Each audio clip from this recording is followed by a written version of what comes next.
And hey guys, it's Jason, gamertag Skywarp72 with Cruizers Motorsports Gaming, bringing you another video on Horizon 3. And today I'll be explaining how to drive in the waterways around Surface Paradise. But before we get to that, guys, give that like button a smash, and most off, smash that subscribe button. That's what's going to help me out and make future videos possible for you guys to watch and enjoy. So jumping into this, we're going to need a small car. Best to do it with the BMW Isetta, maybe the Reliant Robin. I'm in the Talbot. It's a little DLC car, and it's a small car, but it barely fits its fast to the spot I'm going to show you. A buddy of mine did manage to get a Jeep Willys in there, but he had to actually switch the wheels and tires back to stock to get it to fit through. Now I'm going to bring up the map here and show you exactly where to get through. Here's the Forza hub, and it's directly behind the Forza hub on the road behind it. So you're going to go to the hub, just kind of drive around the block until you're behind the hub area here. And mind you, this paint job is available on the storefront, ladies and gentlemen.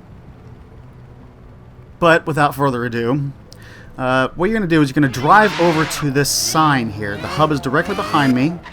Drive over to the sign here, and there's just this big space in between the guardrail and the fence, and you can just squeeze right on through.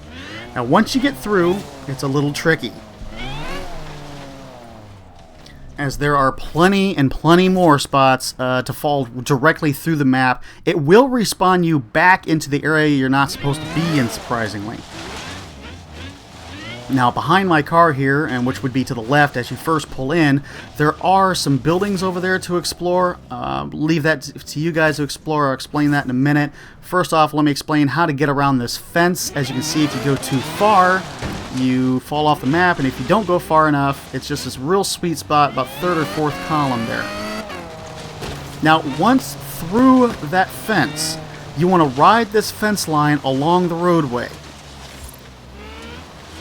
You don't want to go too far off to the left, again, because there's lots of holes in there, although there is some spaces in there that you can actually drive the cars. Now there are some spectators around in this area, as you can see here, because, you know, screw your picnic. Alright, this next wall is the last hard wall to get by. You got to go 4 columns back, and then pull through it, and you're eventually going to drive through this building. Again, go back up to the fence line and follow the fence line down the road. Now, off to the left here, there are some areas you can explore. I'm not going to show you everything that's in here, because what fun is that? Because then you're just copying everything I do. Go explore yourself, go check it out for yourself, and hopefully you can find something maybe I didn't that's really cool to do. Now I'm going to bring up the map here. You see, the entranceway was behind the Forza hub, and I followed this fence line down this road, and eventually going to lead to the water. So as we drive through all these nice people's beautiful shrubbery, we arrive. And you see, the water gets pretty deep. Look, Mom, I'm a motorboat! Now, once you get into the deep water, the bottom of the map, the ground here will turn black. Just keep an eye on your map to keep where you are. Now, this is really interesting here, these boats. Let me position myself. And you can see inside the boat here, you've actually got 2 captain's chairs, the steering wheel, the stairs leading to the lower deck, armrests. I mean, the detail inside the boat that you never see is kind of amazing. Now, quick story here. In Forza Horizon 2, I'm pretty sure everyone knows about the glitch where you could glitch into the side of the house and end up inside the railroad tunnel. Once I did it, I looked up to see if anyone else had done it, and they had. Everyone, when they did that video, they went to the right and drove down the railroad tracks. Nobody went to the left to see where you could go through the railroad tunnel.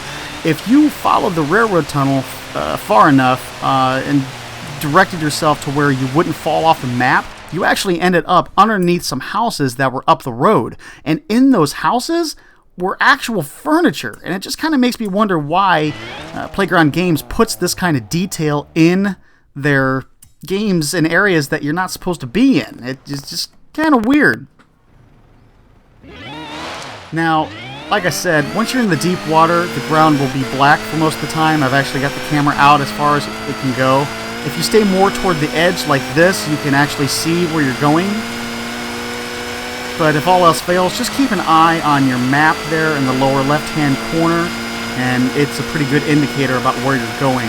Also, you can kind of see when the bridges are disappeared, you can kind of see the light poles sticking off the bridges, so that'll kind of give you bearing on where to go as well.